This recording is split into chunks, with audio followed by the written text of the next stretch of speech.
The Du Bois County Council hears a debate on tax abatements. More on what happened. Plus, Carrie Schneider is back with our friends at the Du Bois County Humane Society, and Jasper Library Branch Manager Christine Golden is tonight's guest on Informed. All of that and much more is up next here on the 18 WJTS News.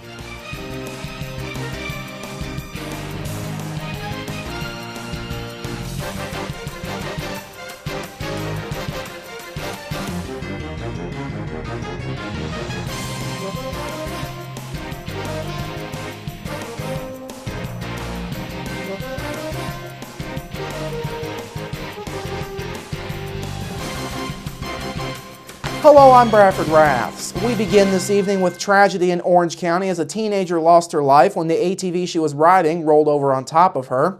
Indiana conservation officers say 16-year-old Bailey Carty of Paoli had been riding her grandmother's ATV in a remote wooded area in the 2700 block of East County Road 100 North for about an hour, and she didn't come home.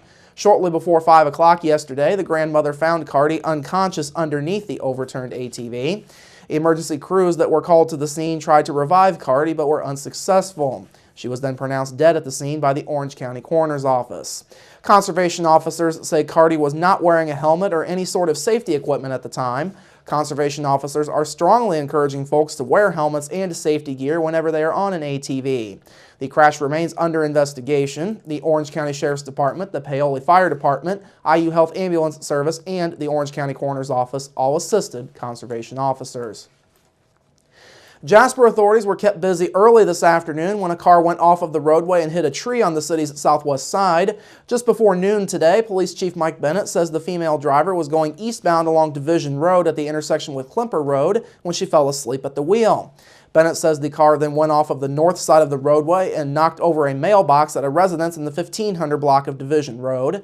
The car then continued on, hit a nearby tree, and became wedged between it and a second tree.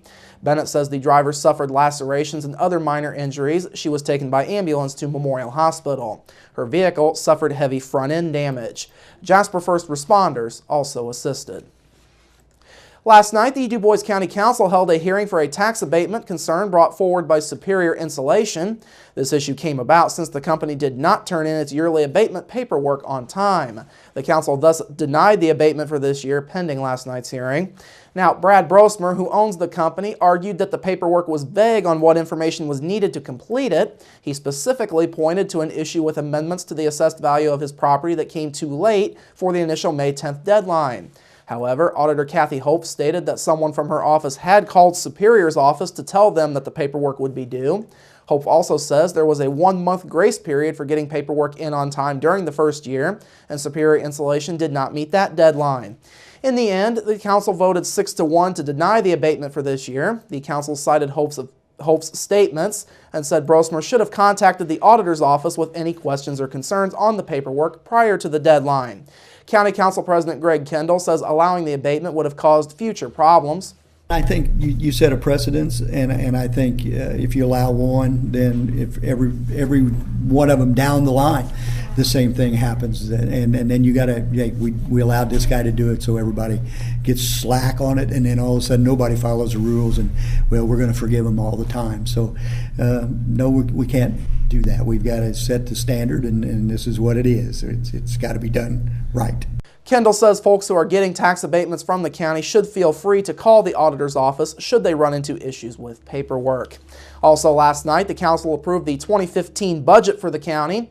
This year's overall budget comes in at just over $22 million. The proposed tax rate is 52 cents per $100 of assessed value, but that will likely be lower once the budget is finalized. The budget now goes to the Department of Local Government Finance for final approval.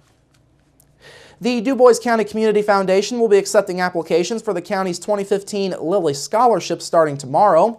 The full tuition 4-year scholarship is designed to raise the education level of county residents in order to improve the quality of life locally. The scholarship is awarded annually to a graduate of a Du Bois County high school. The scholarship also covers required fees and gives an annual stipend of up to $900 a year for required books and equipment. The scholarship applies to 4 years of full-time undergraduate study that leads to a baccalaureate degree at any Indiana public or private college or university that is accredited from the North Central Association of Colleges and Schools. Now, a county-wide selection committee will oversee the entire nomination process. That process will lead to the recipient along with 2 alternates. Scholarship Administrator, Independent Colleges of Indiana will make the final decision on the countywide winner.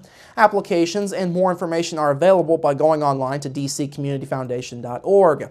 The deadline for applications is January 15th of 2015. The White House has confirmed that President Barack Obama is coming to southwestern Indiana on Friday. A White House official stated only that Obama will travel to the Evansville area on Friday, and further details will be provided in the coming days. Now, other media reports have quoted White House officials as saying Obama will fly to Evansville Regional Airport and then go to a business in Gibson County directly north of Evansville.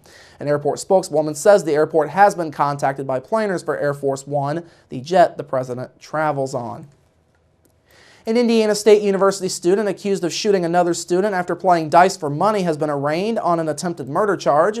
Vigo County Judge Michael Lewis ordered 21-year-old Calvin McCauley of Indianapolis held without bond Monday during a video hearing.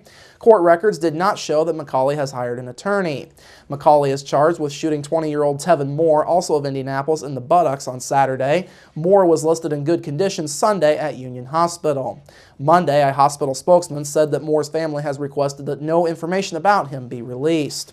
Now, a probable cause affidavit says Moore told police the shooting was the result of gambling. McCauley is being held in the Vigo County Jail. His next court appearance is set for October 2nd. Finally this evening, students, faculty, and visitors to Indiana's college campuses can now send text messages to 911 dispatchers during emergencies if they're not able to speak to those dispatchers. Indiana statewide 911 Board Director Barry Ritter says the use of text to 911 has been expanded to both public and private campuses in collaboration with local emergency dispatch centers. Ritter says the board is launching a campaign to educate college students about the new 911 texting option, but he emphasizes that calling 911 remains the best in an emergency. Board members will visit Purdue University on October 7th, Ball State University October 9th, and Indiana University on October 16th to tout the new service. A federal order requires all wireless carriers and text messaging providers to allow users to send texts to local 911 dispatchers by the end of this year.